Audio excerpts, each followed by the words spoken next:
It is a scam when you don't allow everyone to operate on fair terms. We are the Robin Hoods of sports betting. We take something back from the rich bookies and enable our customers to beat them instead.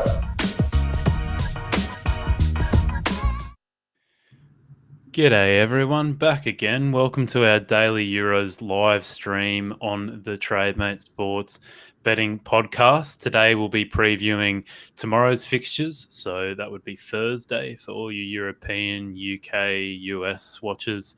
So we've got Ukraine versus North Macedonia, Denmark versus Belgium, Netherlands versus Austria, and I think on top of that we'll have a bit of a yarn about maybe have a look at some of the futures markets, what they've been doing lately, and I think a quick chat about just the market and the efficiency of the market at the moment, how that's kind of going, some of the moves we've seen, bit of a general chat, and who better else to do it with than my man Pro Sports Bettor Neel Shah. How are you, mate?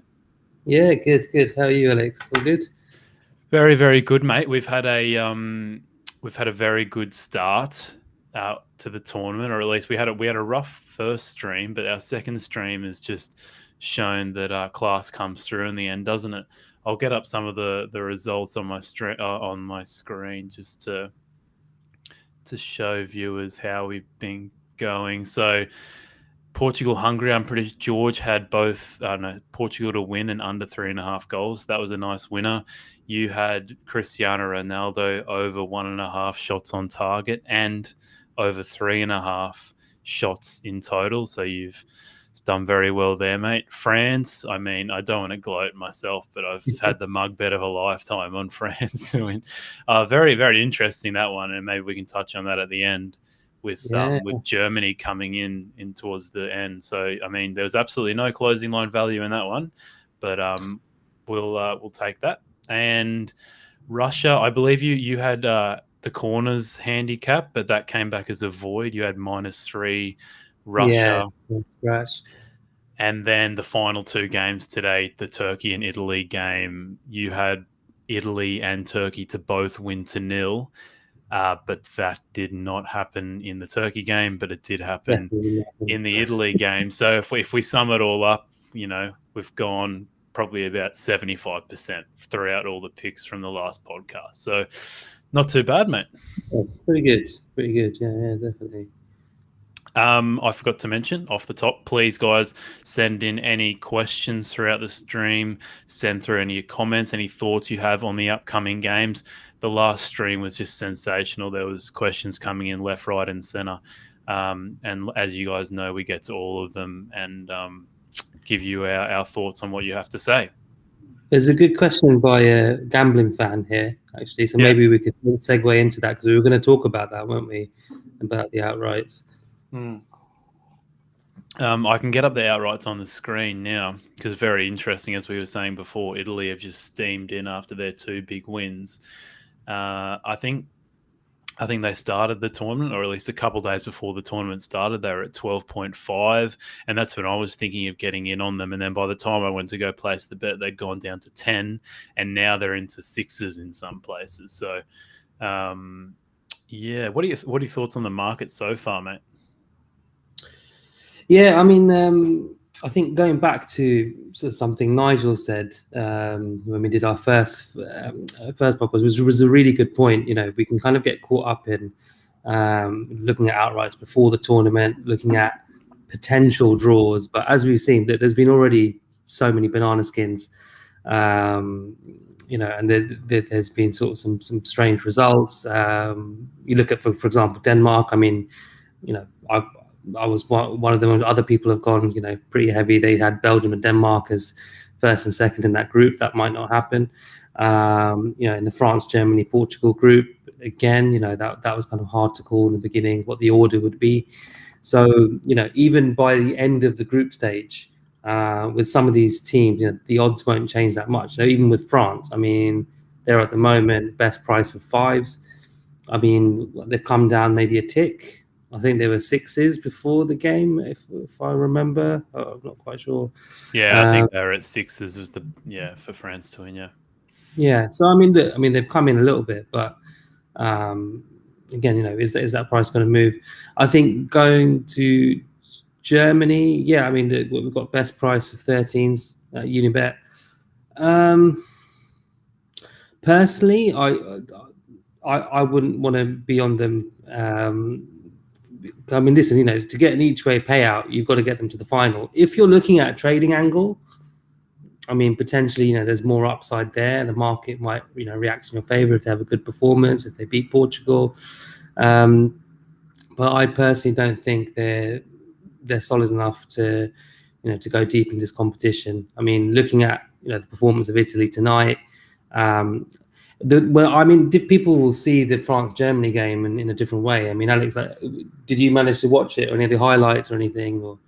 Well, I've seen the highlights, looked at a couple of the stats, and I saw that, yeah, it was, if you want to look at it from an XG point of view, then France shouldn't have won. So Germany were a little bit unlucky. But I mean, yeah, it's hard to say because you then look at all the VAR decisions and, if this bloke was onside by a little bit, if they were a couple inches backwards and Mbappe scores that goal and, you can look at all those things too and think maybe France should have won by more. Yeah, I mean, yeah, absolutely. So, because that was interesting because I had a feeling because of time difference, you might not have seen it live. And so if you go back and watch the highlights of the game, it looks like Germany, had a great chance and they were unlucky. And some people would interpret the game that way.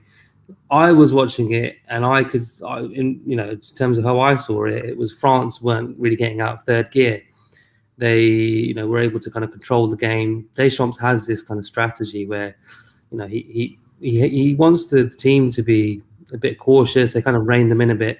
But you saw there were just a few moments of magic with Mbappe, who just kind of exploded. There was a sort of little run with he gave Hummels like a 10-yard head start, and then still outpaced him. I mean, it was just scary, like how quick he was. And then the offside goal as well, just the finish, just the control. And so in every game, they're going to have moments and take those moments. And I never really thought they were sort of hugely under pressure. I think they kind of held Germany at bay. They could kind of control the pressure. That's where I see, the big difference between someone like Germany and France or maybe Portugal. Just the team is just so complete. With Germany, there's just a lot of question marks with their defense. If this was a kind of deciding game, if France really wanted to go for it, I think they could have. That's maybe just my opinion. Maybe people won't agree with that, but I mean that's how I saw it. Yeah. But if you think Germany have a chance, I mean it's a big price.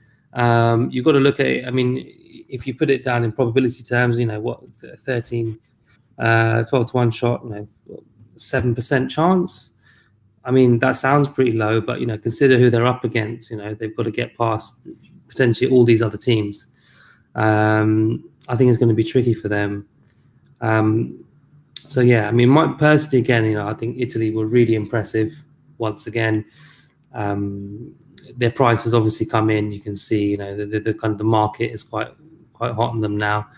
They still haven't played a big team, an elite team, and they haven't going back quite a way really, and that's going to be the test for them. But I think the one thing that was interesting for me was that Immobile scored that goal just before the end, and I think that's a big moment because again, if you've got your kind of main striker on the score sheet now, he's going to be full of confidence because he did waste a few chances today.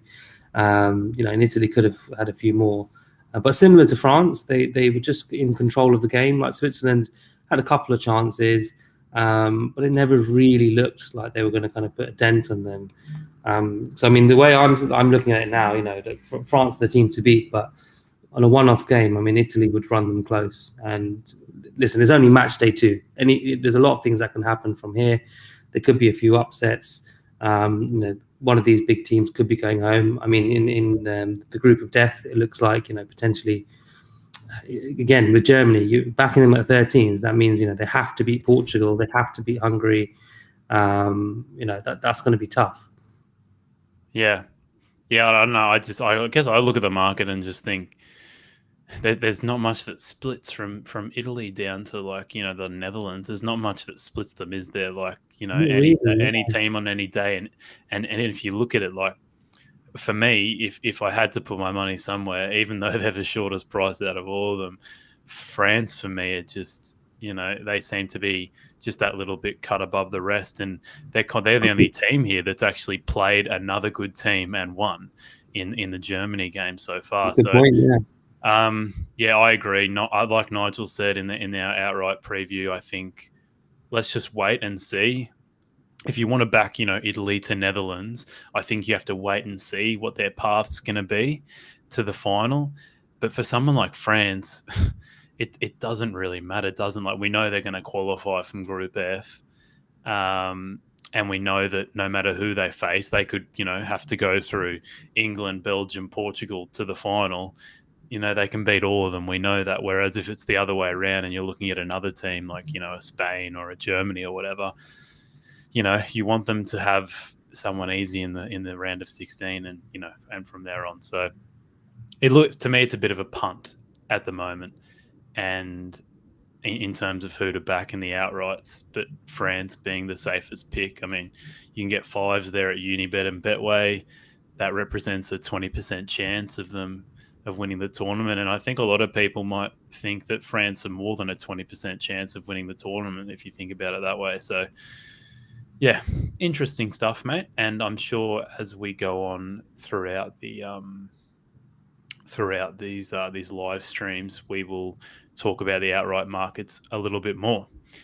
Just a quick question here from Gambling Fan. He says, Alex, when betting to win 1 unit, if you think there is extra value, will you bet to win 2 units?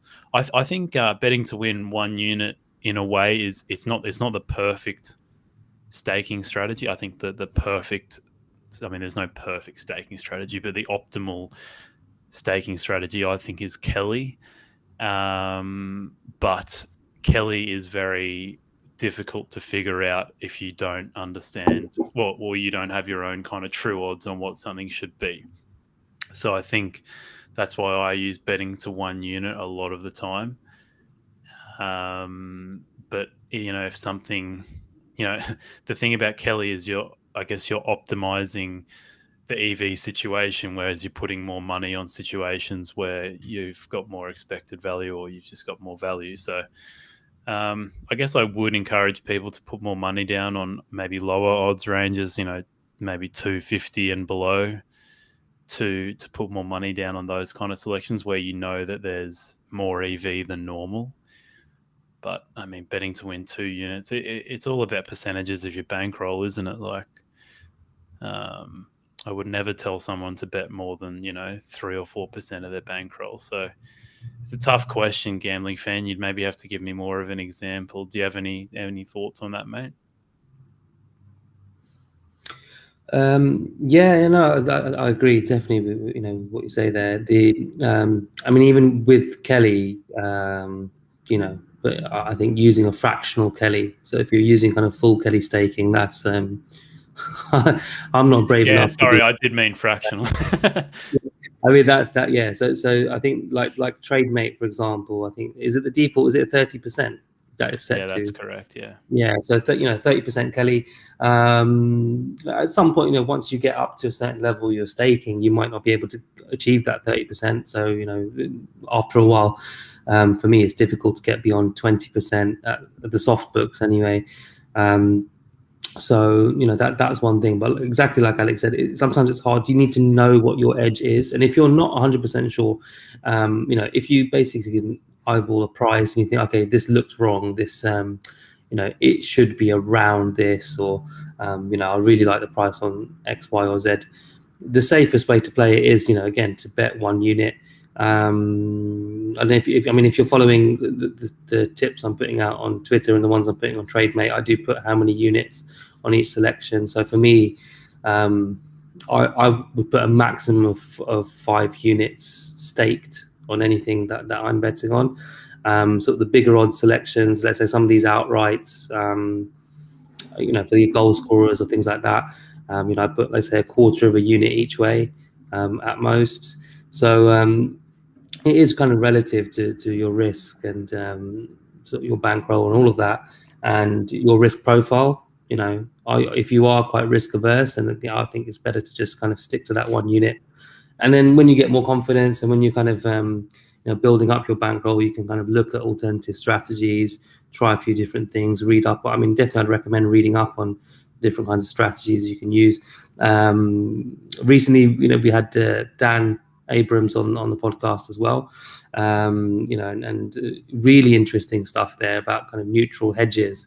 So, and that kind of relates to how you might stake as well. So definitely, give him a follow on Twitter and check out his stuff. That might give you some ideas too. But again, for me, I like to try and keep it as simple as possible as well. If you're not doing this full time, again, you might not have enough time. You might just have enough time to actually put your bets on.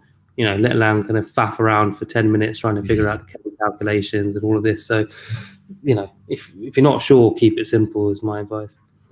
Yeah, well said, mate. All right, let's get in. We've been going already 15 minutes and we haven't even talked about tomorrow's games yet. And as I said last stream, I'll have the Trademate feed up here so you guys can see if there's any movement with the Euros so far, any value bets coming through on any of the biggest bookies in the world.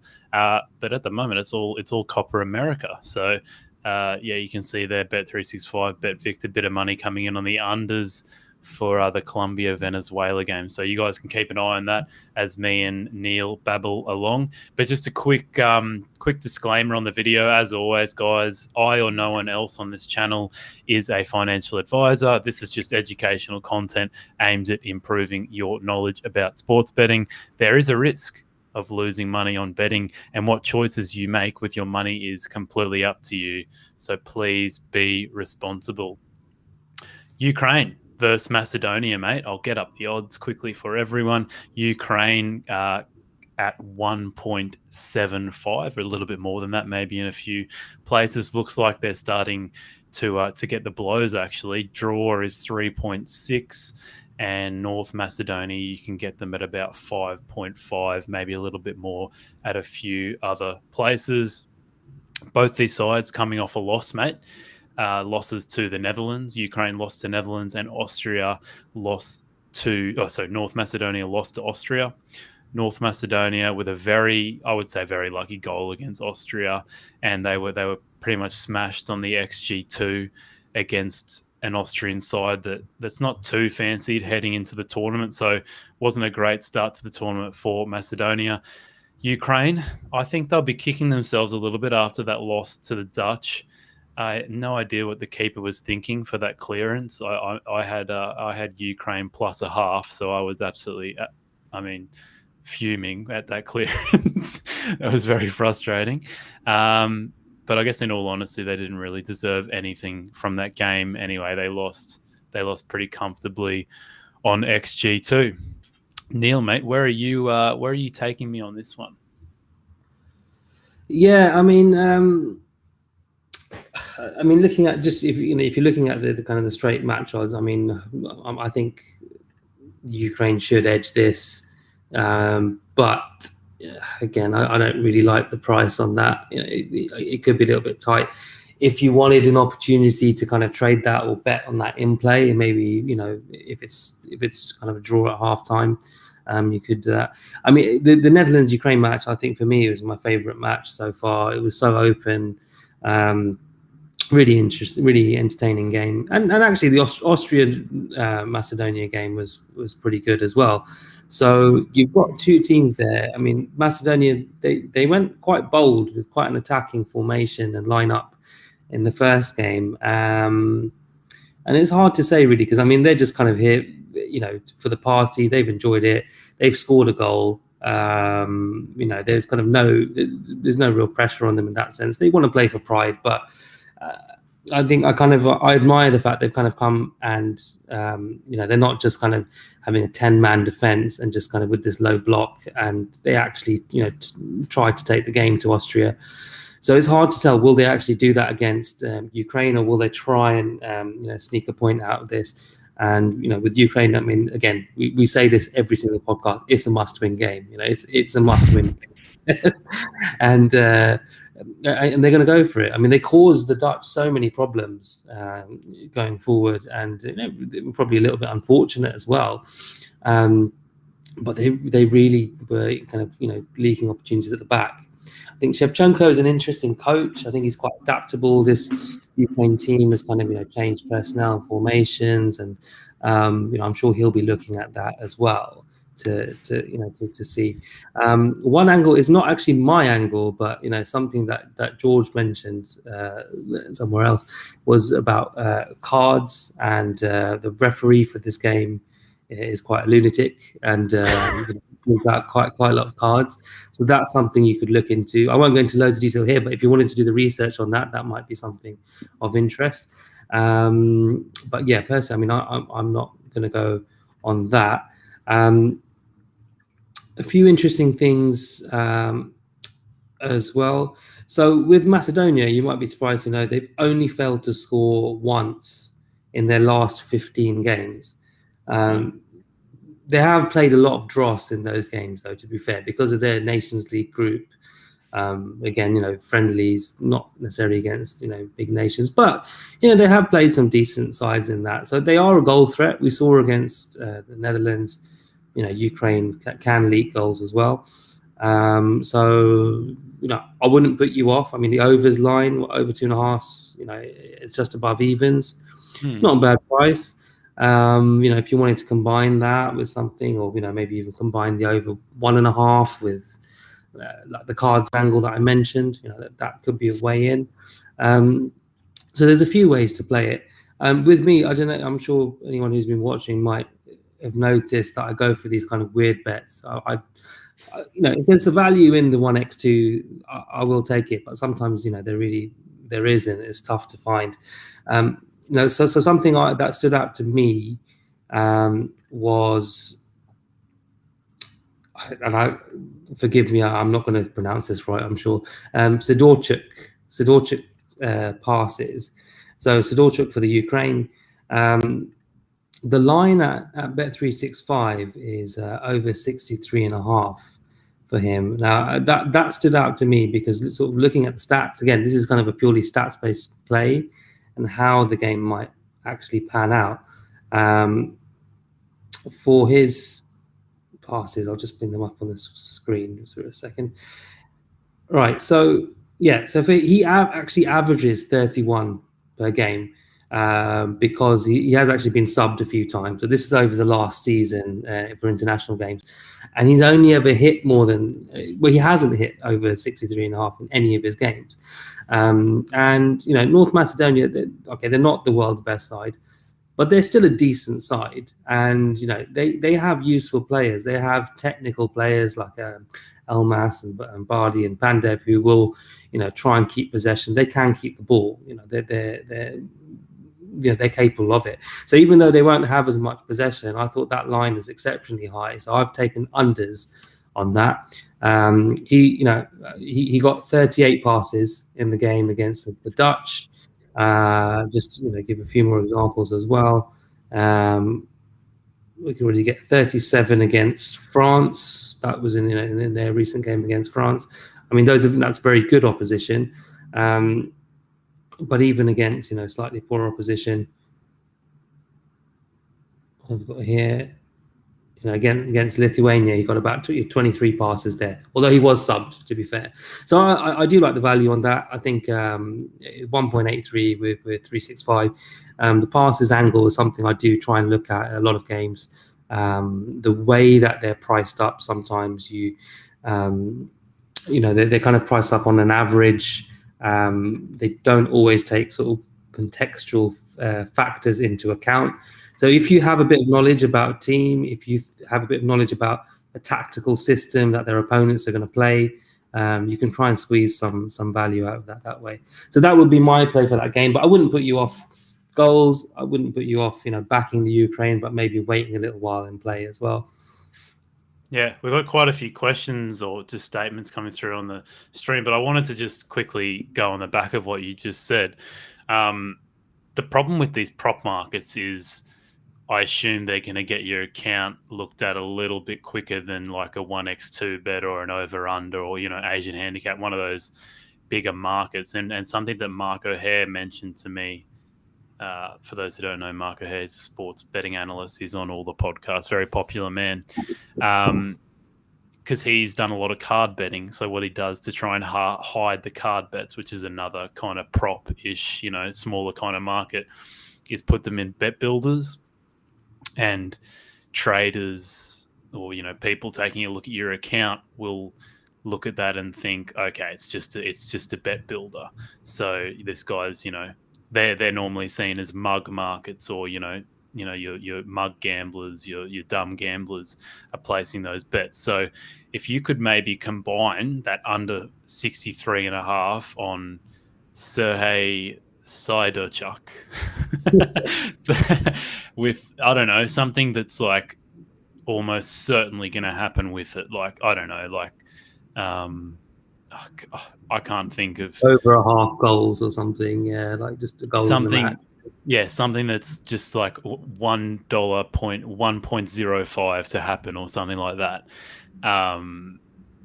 Then it kind of hides that a bit more and makes it look like a bet builder rather than like a really smart prop bet there on something that you've heavily researched and seen will come through, or might come through. It's a better chance than the odds represent. So that's just a little tip there, because I'm noticing that you're giving out a lot of these bets, mate, and they're bloody superb. But but it's just a good way to hide it. Yeah. The only thing I would say is on the passes bets, I'm not sure you can actually combine those on 365. The reason 365 is used as well is also because they give both sides of the line. So there are other bookies who do overs on the passes, but you can't bet on the unders. So again, the margin's quite high there. But yeah, 100%, agreed with that. So if you've got something like shots in the game, or goal kicks, or offsides, or whatever, you can combine it through a bet builder. And definitely, that's one way to stay under the radar. Eventually, they're going to clock onto you, but it'll kind of prolong your account a bit longer. So yeah, no, really good advice. Yeah, I'll get to some of these points. So Limerick for Liam, he's talking about Denmark here, mate. Why don't we get to that next? Because we're going to talk about Denmark and Belgium after this. Jarnell's asked quick thoughts on Colombia game tomorrow. I mean, I feel like it would be unjust of us to talk about that, because I assume we've both done I haven't done any research on the government. I'm not sure Neel has too. He's just been stuck into the Euros. So Jarnell, we might leave that one too. Colombia to Neel. There you go. Nice. Ukraine. So here we go. Only Fools Lay Horses, which is Tony Alvarez. We've had him on the podcast before. Can't remember what number episode, but that was a good listen. Ukraine a touch long for me, already shortened a bit. Rand Holland closed, and arguably their best two players, Zinchenko, had a stinker, and Malinovsky turned up for about 10 minutes. So yeah, Tony's a fan of Ukraine, and from the odds before, I believe they're at 1.75 or something like that. Jarnell agrees with Tony. There you go. And in reply to what I said before about combining them in bet builders, Tony has said you could back something close to the exchange price in the bet builder and lay that part of the bet. So a good piece of advice there from Tony. Yeah, I don't know how much more there is to say about the Ukraine game, mate. I'm actually surprised, just from a person who does very little research point of view, that the over underline is over 2.5 at 2.12. You can get there in a couple of places. Just from the naked eye. Yeah, from the naked eye, I just look at this and think North Macedonia, like you said, have only scored 0 goals once in the past 15 games, and Ukraine, they can score goals too. So I would have thought that the line might have been a touch higher than 2.5, but that's from a mug perspective, mate. So why do you think the line's maybe this low? The line on Ukraine or the goal? The goals, sorry, mate. Yeah, I mean, I guess sort of a reaction to the, again, it was the Austria game and then the Netherlands game. There were goals in both games. Both teams scored. They were probably, two of the most open games in the tournament. So probably that's a contributing factor. I suppose as well, both teams have to go for it. Particularly, Ukraine, they need to go for this for the win. So I'd imagine that that would be part of it. So, I mean, for me, Oh yeah, I wouldn't, again, look at this from the start. I think this will be an interesting game to try and trade and play. If you're inclined that way, again, to, let's say, to get Ukraine closer to evens, to bump up the overs price, or if it's a kind of tight first half, maybe after half an hour or so, then look at, if Ukraine are putting on pressure, that might be the time for me to back them. I mean, I definitely see what Tony's saying. There's definitely an argument for that they're too short. I mean, I wouldn't take them at that price at kickoff. But then, again, if they kind of have a fast start and they kind of blitz Macedonia, then you've lost the value there. He made a good point. Malinovsky, I was disappointed with Malinovsky as well. He's got a good game on him. So is Zinchenko. That whole kind of Ukraine team, I think they'll be desperate to win. So, and they're a very dangerous side. So, we'll see. Like I said, I wouldn't put anyone off that necessarily. I would want to sort of see how it goes in play again with this. I like this Macedonia side. I think they're kind of they're a kind of joker wildcard team, and they're kind of an unusual side to play against. So they could cause problems. Yeah. All right. Awesome. Yeah, I am surprised, but how high Ukraine are too. I mean, North Macedonia lost pretty comfortably to Austria, and I think before the tournament, at least, a lot of people might have had Ukraine rated above Austria, or at least very, very close. So I noticed a few people tipping up Ukraine to either win this group or qualify. I can't remember, but yeah, there were a lot of people fancying the odds on Ukraine there, and you got Tony there just clarifying that he's taken Ukraine at 1.82, and he's got them at about 1.75. So it seems like at the moment they've got the blows. So how about, I mean, maybe wait a little bit longer and see if you can get an even bigger price there on the Ukraine, if that's your way inclined. Denmark and Belgium, mate. This is probably the feature game of the match day tomorrow. So that would be Thursday for everyone over there. Odds on this one, Belgium are at about 2.1 in that range. Draw 3.3 in a few places. Denmark, you can get as high as 4.3, 4.4 in a very few places there. Maybe towards 4.2 is a bit more accurate. Massive game in Group B here. I mean, as we said about Ukraine, this really is a big game for Denmark. I wouldn't say it's a must win, but I would say it's a must result. They probably need to get a draw here. But then thinking about this, they could lose this. And Russia are currently on 3 points. Finland are on 3 points. You wouldn't expect Finland to get anything from the Belgium match. So then you're kind of thinking Denmark versus Russia. If Denmark beat Russia, it'll go down to goals difference probably in that case. But ideally, Denmark need a result here. Probably just confused everyone massively there. Very hard to get a read on them. Alex, if you could get the standings on the table or something, maybe that might help. Yeah, that's a great call, mate. That's something that a host would maybe think about. But unfortunately, in this case, I'm very shit at my job. So there's your standings in Group B. What else was I going to say about this one? I would say it's a little bit. Pretty hard to get a read on them at the moment, isn't it, Denmark? After everything that's happened with Eriksen, you can kind of, on one hand, they've lost Eriksen for the tournament, so that's a massive loss. So they're going to be losing out in that department. But then you don't know how it's going to affect them mentally. Like, will they lift? Maybe they're just emotionally drained already from the whole incident, and they'll drop off even more. But they probably deserve more out of that Finland game. I think their XG was 1.87.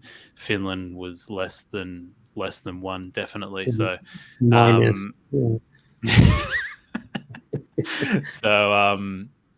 So yeah, it's they're obviously a better team than they were against Finland. and Belgium on the other hand, it was a great start to the tournament for them.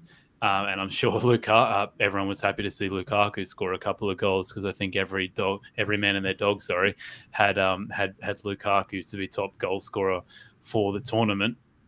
I'll get back to this point from Limerick for Liam. He said, I have a good few quid on Denmark, anti-post in the outrights and group forecast. They're a little unlucky. It's not looking good for him now, though, to be honest. Do you think that Denmark can turn it around after everything that's happened to them, Neel? A big part of me would say no, and I'm sure a lot of people would say no chance, but strangely, history is on their side. So if you go back to Euro 92, it's just an incredible story in itself. So they didn't even qualify for the tournament. The only reason they got into the tournament was because Yugoslavia, there was civil war in Yugoslavia at the time. So they were given that place into the tournament. So they weren't even fully prepared when they got there. And their best player, I can't remember if he was injured or if there was an issue, it may be an injury, Michael Laudrup, superb player, Eriksson is kind of in the mold of him. It was one of his idols.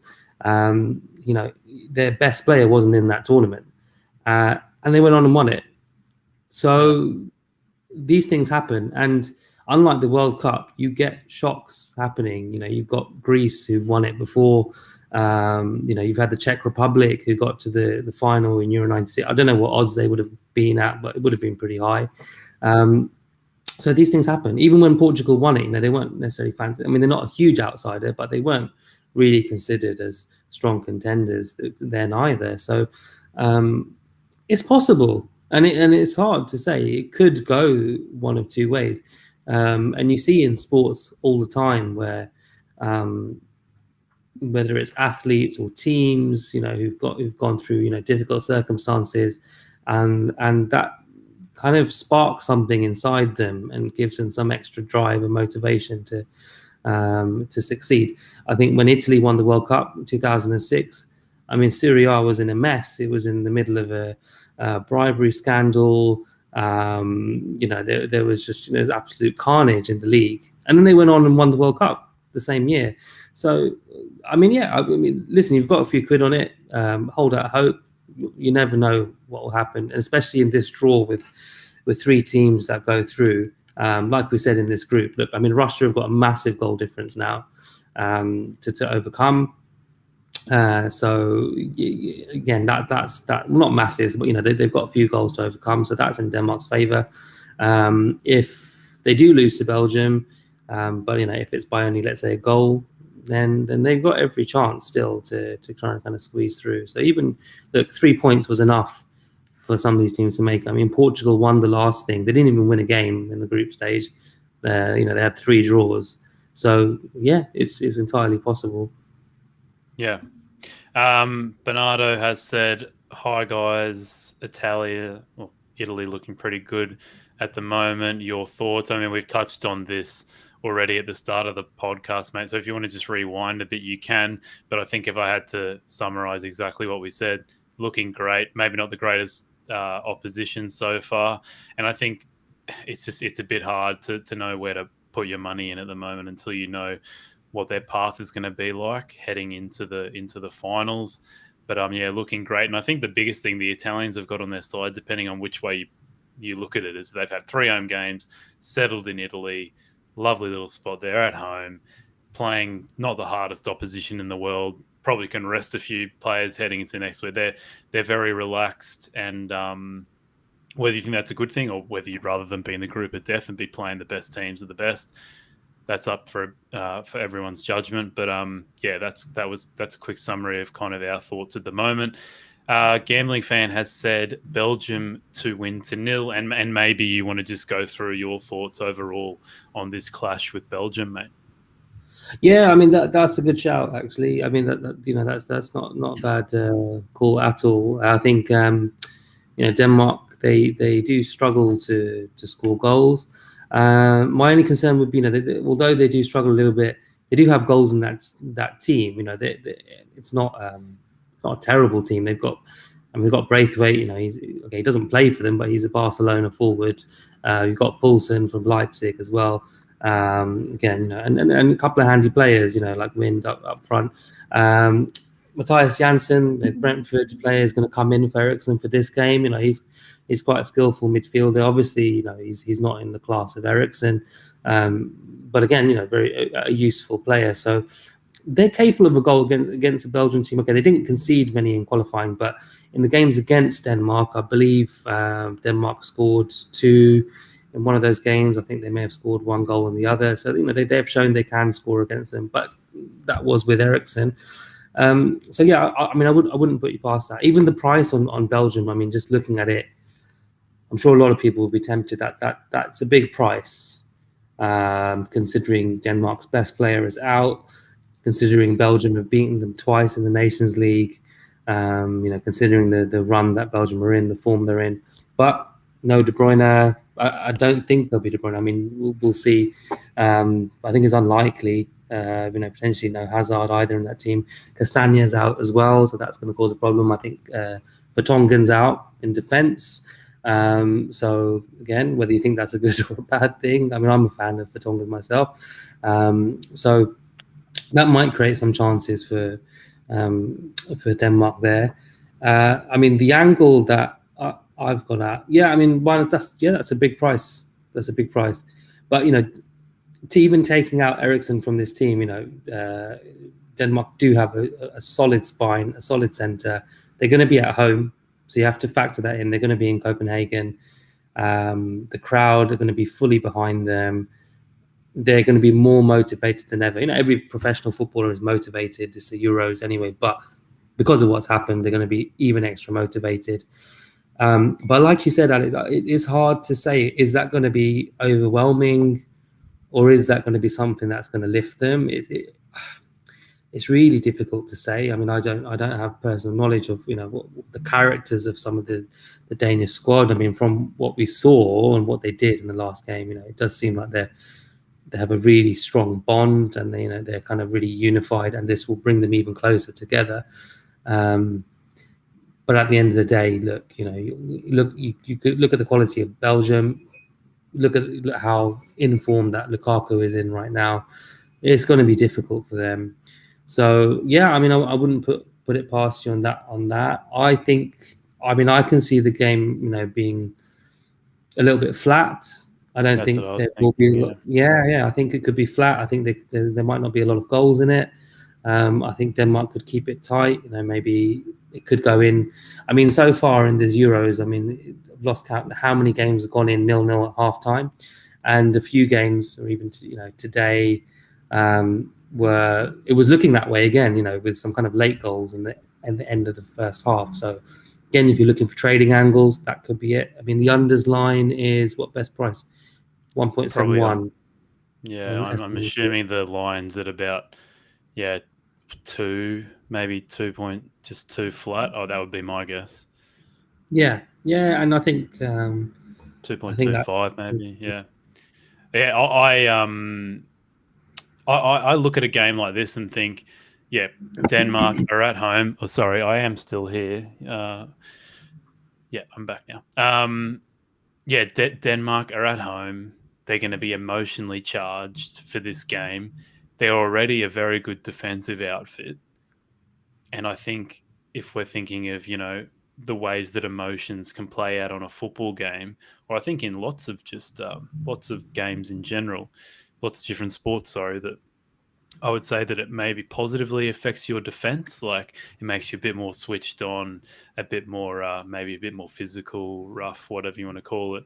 But I'm not sure that it gives you much. Being emotionally charged gives you much attacking flair or anything like that. Yeah, so I would say that with the loss of Eriksen and the fact that Denmark aren't really renowned to score too many goals,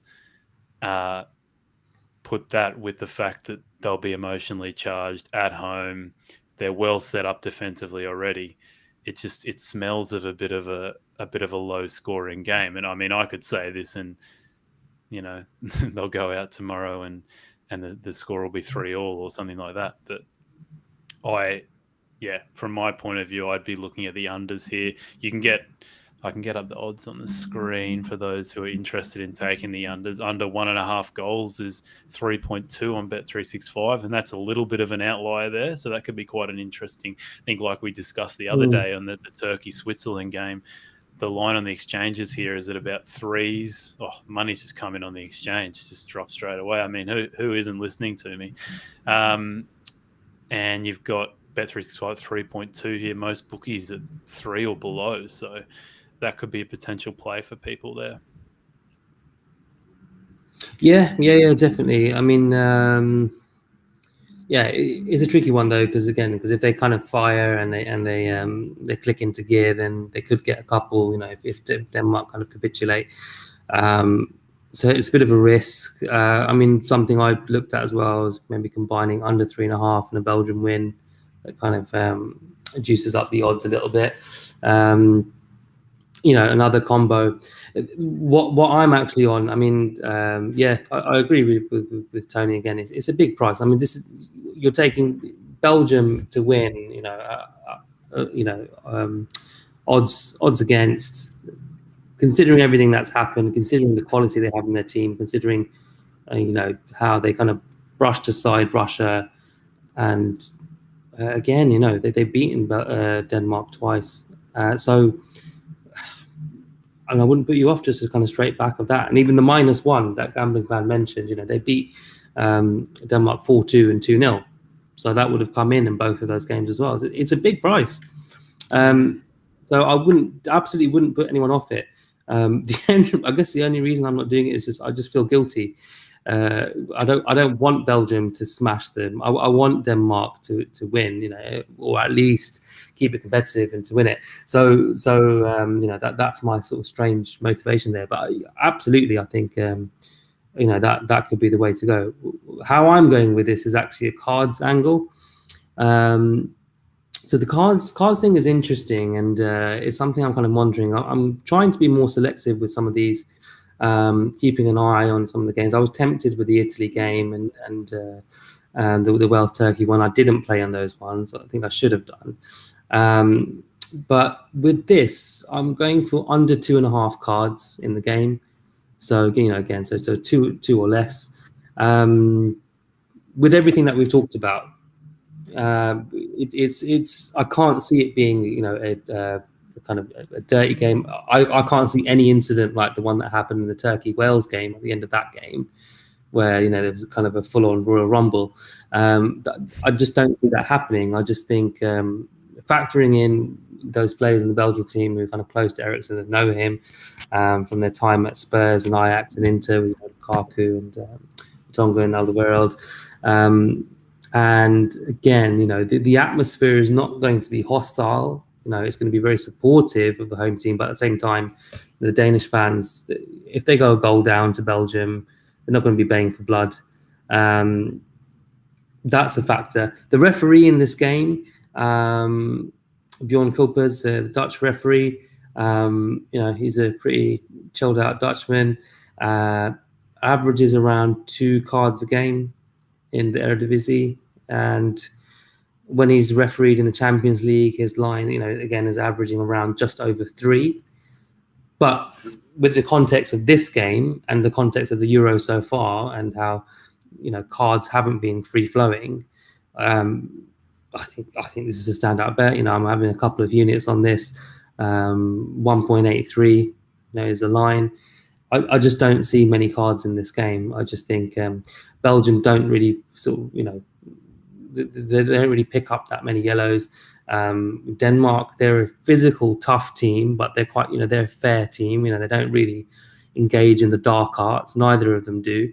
And I just think the tempo is there. And even if there are a couple of challenges flying in, is a referee going to start booking players? You know, is a referee really going to send someone off in a game like this? This is a big call. I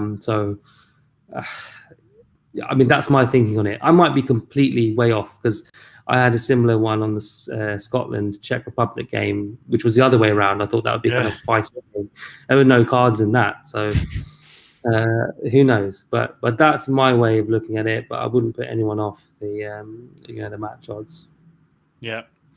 All right, terrific, mate. We've spoken a lot about this game, and Tony has said here that Kevin De Bruyne has been past fit, but they want to manage his minutes before the knockouts.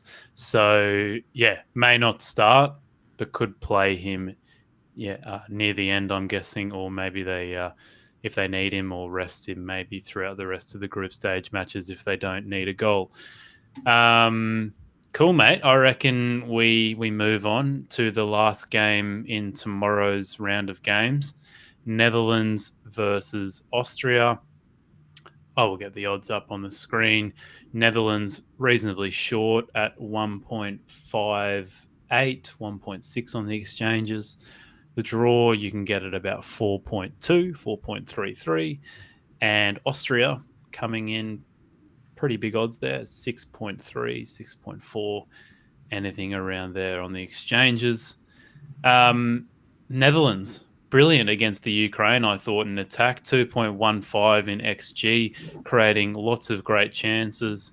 They did let 2 goals slip to Ukraine, but at least one of them was just an absolute worldie, by Yarmolenko. So you can't really question their defense too much there.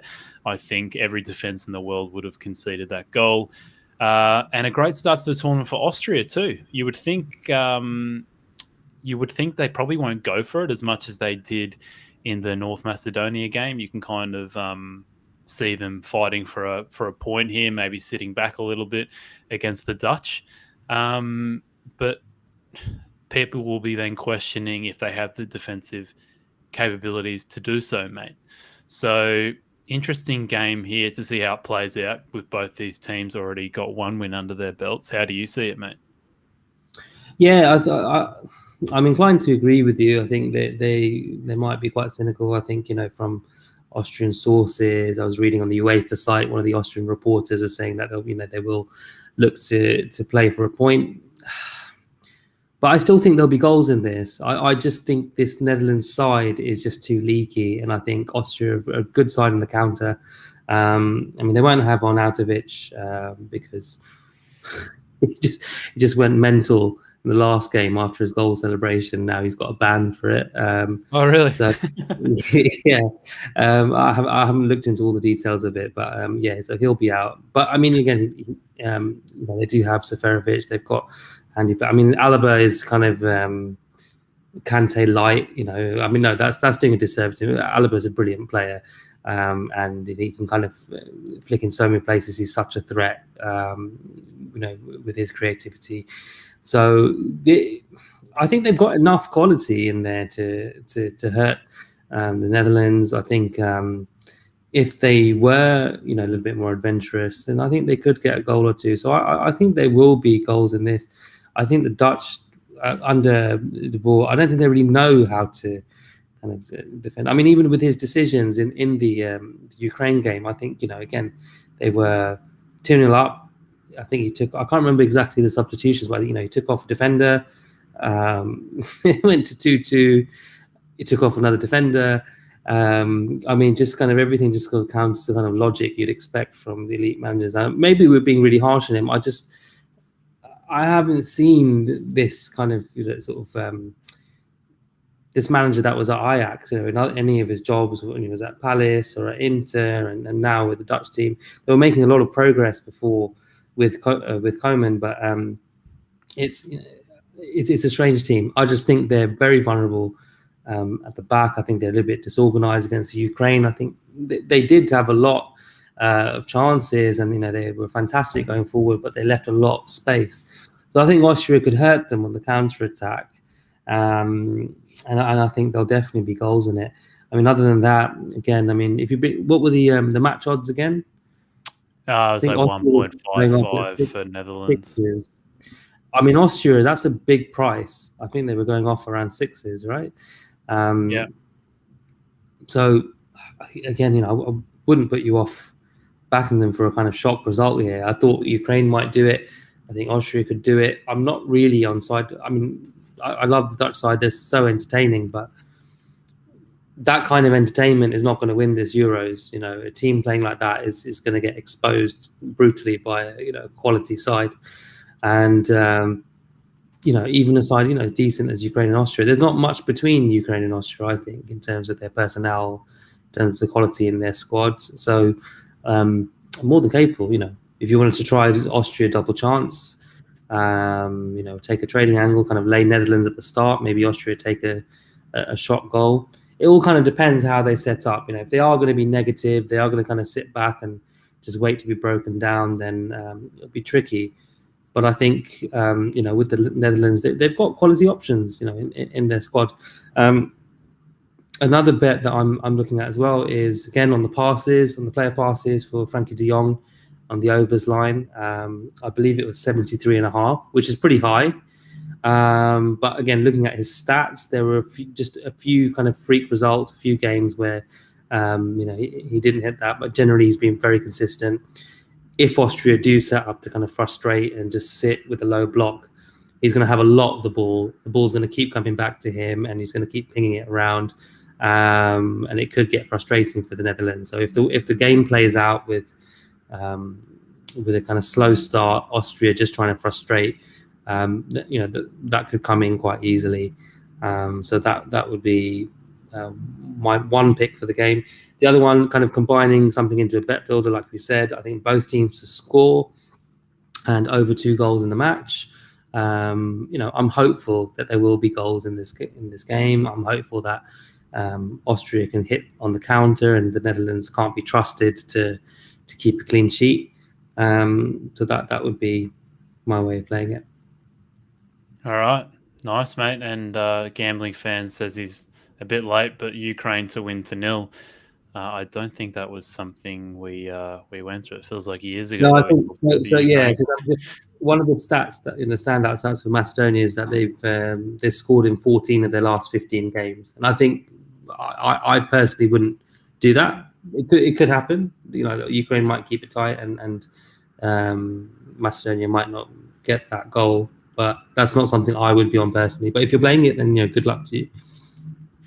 One of the things that I had a look at here, mate, was Netherlands. I just think there's lots of goals in them, and I think lots of people will kind of give you the narrative that there's not been that many goals scored in the Euros so far. But looking at the games yesterday and including the ones from today, there's been a team has scored over 2.5 goals in 6 out of the 15 games. So reasonably close to 50-50 there. And I think if you look at a game like this, Austria not to flash in defense and Netherlands love to attack.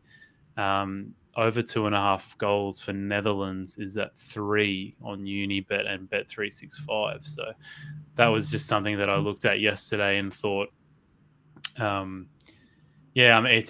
hard part for me is just wondering how defensively set up Austria will be. What do you think about that one, mate? Yeah, I mean, look, if Netherlands kind of click into gear, I mean, Memphis Depay, he's got moments of magic in him, and I'm sure he'll want to get in the score sheet. Weghorst is going to cause them all kinds of problems. He's going to be a nuisance up front. I mean, even look, when Wijnaldum was there popping up, I think, look, with the home crowd, they've got the first win under their belt.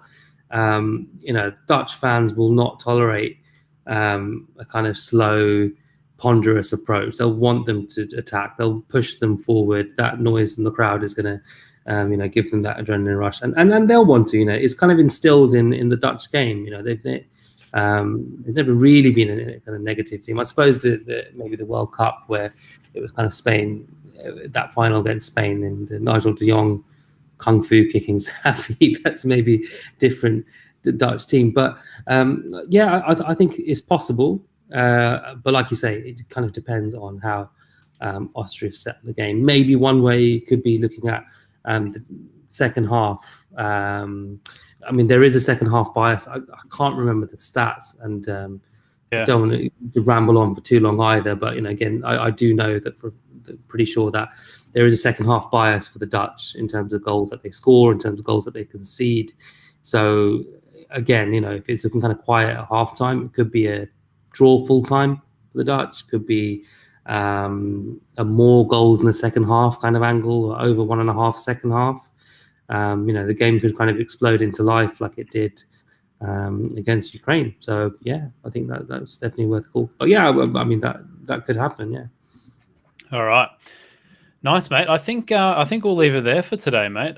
We got through quite a lot there. We spent a lot of time covering the first two games at least. So there's like always, mate. There's plenty of fat to chew over there for our listeners. Mate, best bet for tomorrow. Where are you taking me?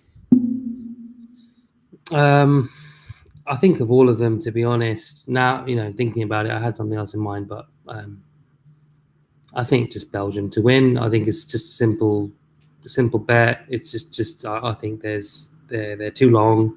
I think that he's been swayed by Tony, hasn't he? I agree with him. But I mean, if you wanted to keep it on side, and have a safer play, you could do double chance Belgium under 4 goals. Combine it into some kind of bet that keeps Belgium on side. See if you can get a bit of value. But no, all right. I'll go with my under 2.5s. I just it's going to be like 5 red cards in the game now, but I'm going to stick with that under 2.5 in the Belgium game. All right, love it, mate. And I know people are screaming out for some more mug bets from me, mate. But listen, you said France was a mug bet, but the thing is, the markets are strange. This with Belgium going off as they are. You said France, and their price was drifting, but I backed them. I mean, I just thought no, their price was too long, so I don't think it was a mug bet at all. Yeah, I mean, I just call it a mug bet because, mate, I do very little research, and I just go with how I'm feeling on the day. Yeah. But today I'm feeling lucky, mate. I'm going to go very muggish, and I'm going to go for a little double here, mate. I'm going to go under 1.5 goals in the Denmark Belgium game, and this is with Bet365. I found both these bets at Bet365. A little bit of outlier there too, and over 2.5 goals for the Netherlands, just for them to score over 2.5 goals against that leaky Austrian defense, and that was at 3s at Bet365. So combine them together, mate, and you're going to get a juicy 9.6 in odds. And the true value of that is somewhere around 3, probably something like that. So we're talking about maximum EV here, mate. So yeah, I know people are screaming out for my mug bet of the day. So there you go, mate. It could very well happen. Yeah, I mean, listen, you called Finland like from day one. You were like, you're gonna have this kind of sisu and this Finnish spirit, and yeah, I mean, they got the win. You weren't far off from Sweden. You weren't far off from Sweden either. So, tell you what, mate. Maybe there's something in this for me. Maybe I should quit my day job. Limerick for Liam says, "Is there any team that has played above what you expected of them so far?" That's a great question. Actually, I really like that. What are your thoughts, mate? I can get up all the teams and I can give you my above expected. I mean, the thing is, I backed Italy before the tournament, so I can't really say Italy, but even then they've surprised me. I would say, Wales. I was going to say. I mean, they were horrendous in the first game. I did not see that coming at all, and they ruined my bet and my treble. But I'm really chuffed for them. They got a great chance. They're through to knockouts now. So yeah, I would say there's just that performance from Wales has been really impressive. Yeah. It's difficult to say. Yeah. And they've played twice, so it's hard to pick any of the other teams. Yeah, I was going to say Slovakia. That was a very surprising result, I think. For them to score 2 goals. 100%, actually. Yeah, no, you're right. I think with Slovakia, again, they were tipped up in so many places to be tournaments lowest scorers. They just ruined so many people's bets. Oh, I had them too. A scoring team. I think I got them at 10 or something like that. I thought it was a great bet, but yeah, their XG was awful in qualifying, and then they go and score 2 goals in the first game. Definitely, I'd say Slovakia for sure. Hungary impressed me. They were really unlucky, I think. They could have kind of ground out a draw without their best player, their main creative threat. So there's been a few, but yeah, it's still early days. I think there's a few more to come. Yeah. All right, awesome. And only fools lay horses, Tony has said. I'm here all Cheers, week Tony. if you need some help, Neil. Maybe we can Yeah, even get him on for a stream. I mean, his yeah, insight would be very definitely. valuable. I haven't even thought about that until now. So maybe I'll flick you a message later, Tony. All right, let's call it a day, mate. You can find Neel at My Better Life on Twitter, and you can also check out his website /blog mybetterlife.com if you want to follow my incredible mug bets. I felt bad yesterday, mate. I tweeted out what did I tweet out? I said I just was basically boasting about my incredible pick of France. And I said DM for more free Euro bets, but I was joking. I'm sorry for those who don't understand my humor.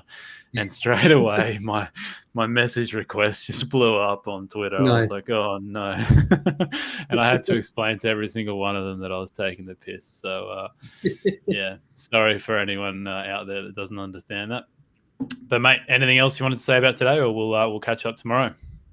Yeah, no, we'll catch up tomorrow. Gambling fan says, yeah, Tony for the next stream. So yeah, let's get him on. Yeah, cool, mate. Well, it'll just be me and Neel again tomorrow. I don't think George and Nigel, maybe they'll be joining sometime next week. I haven't really looked at our little roster thing, but yeah, be back tomorrow to preview a lot of games, I think, because we're not going to be on during the weekend at least. So maybe we'll have a look at a few of the weekend fixtures. But thanks for listening, everyone. Please do a quick rate and review of the podcast. Subscribe to us wherever you listen. And if you're looking to implement some of the strategies we talked about today, start a free week trial of Trademate Sports and start your value betting journey. Mate, I will see you tomorrow. Yeah, see you tomorrow, Alex. Cheers, guys. Thanks for tuning in. Come on.